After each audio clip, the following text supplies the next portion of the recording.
तुम्हें क्या हो गया है? तुम ऐसा व्यवहार। केविन, ओह नहीं।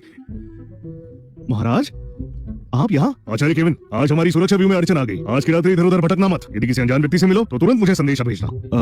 अवश्य महाराज। ये कन्या कौन है? ये कन्या एक भिक्षुक है, तो मैं इसे अन्न दे रहा था। समझ गया, समझ गया। क्या समझ गए? आप ऐसा व्यवहार क्यों कर रहे हैं? कोई बात नहीं, मैं नन्हा शिशु तो नहीं जो इतना भी ना समझू। तुम अभी युवा अवस्था में हो। क्षमा कीजिए, किंतु आप भ्रमित हैं। ये तो बस कुछ और कहने की आवश्यकता नहीं। ध्यान रहे, इसे असंतुष्ट ना करना, ठीक है? मैं चला। और हाँ, अभी तुम केवल प्रथम स्तर पर हो। यदि कोई शत्रु दिखे तो भिड़ना मत, तुम्हारी मृत्यु होगी। मैं शिकारी गुरुकुल के शिष्यों को यहाँ भेजता हूँ, तुम्हारी रक्षा करेंगे, सुरक्षित रखेंगे। महाराज, उसकी कोई आवश्यकता नहीं है। मैं सच में? तो वो केवल प्रथम स्तर पर है। मुझे स्मरण हुआ कि ये एक महान योद्धा योगी है, किंतु ये तो केवल प्रथम स्तर पर है। केवल सौभाग्य के कारण से इसे ये सब मिला है। क्या हुआ? मैं तुम्हारे प्राण ले लूंगी। असंभव, उस पर मेरे वार का कोई प्रभाव नहीं हुआ। ऐसा कैसे? मैं इस निम्न स्तर के व्यक्ति के प्राण नहीं ले सकती। ठीक है, शांत हो जाओ। मुझे ज्ञात है मैं तुम्हारा दोषी हूँ। मुझे तुम्हें सतर्क करना चाहिए था। क्रोधित मत हो। ये क्या? मेरी शक्ति कहाँ गई? तुम्हारा दोष है, सब तुम्हारा दोष है। मेरी शक्ति उस महासागर में समा गई। अब मैं एक आम व्यक्ति हो गई हूँ। शांत हो जाओ, शांत हो जाओ। मैं तुम्हारे प्राण ले सब लूंगी। मेरा दोष है। मैंने तुम्हें भयभीत कर दिया। क्षमा करना, सब मेरा दोष है। आचार्य जी, यह क्या हो रहा है? ये कौन है? नहीं, मेरी राक्षसी शक्ति महासागर में लीन है। मैं शक्तिहीन हूँ। अगर उसे पता चला कि मैं उसकी शत्रु हूँ तो वो मुझ पर वार करेगी। क्या मैंने इसे कहीं देखा है? सब तुम्हारा दोष है। अब अपना वचन पूरा करो मुझे संतुष्ट करने का। हाँ?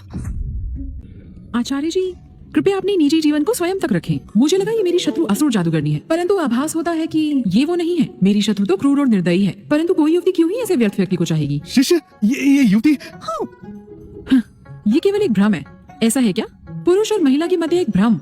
सिद्ध होता है कि प्राण युद्ध में विजयी होकर आचार्य जी अहंकारी हो गए हैं। वो अपने साथ यहाँ एक महिला को ले आए। मैं तो आचार्य जी का बड़ा सम्मान करती थी।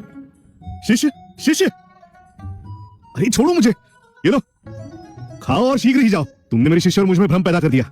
यदि मैं यहाँ से गई तो मैं सदा शक्तिहीन रहूंगी। मुझे यहाँ रहकर अपनी शक्ति लेनी होगी। मेरे पास रहने के लिए कुटिया नहीं है। आशा है कि आप मुझे स्थान देंगे। स्थान दूंगा?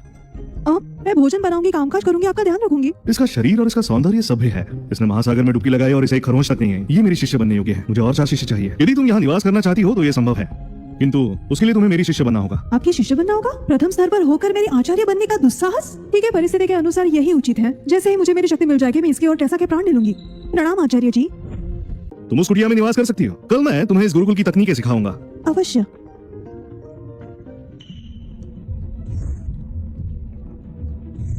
क्यों? मैं क्यों महासागर में नहीं जा सकती? ये क्या? मैं अपनी ही शक्ति वापस नहीं ले सकती? समझ गई।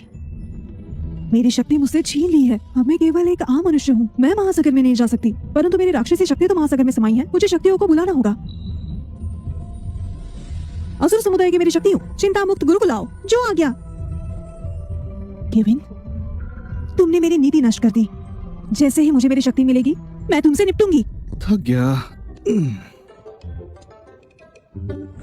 स्वर्णिम आभा, सिद्ध होता है मैंने उचित शिष्य को चुना। एक और शक्तिशाली शिष्य आ गया। अति उत्तम, एक भाग्यशाली शिष्य आई है। अति उत्तम, मैं कल उसे शिक्षा प्रदान करूंगा। ये कैसी आभा है? इच्छाधारी चींटी, चींटी, काली चींटी कहाँ गई? ठीक है, मैं स्वयं निपट लूंगा।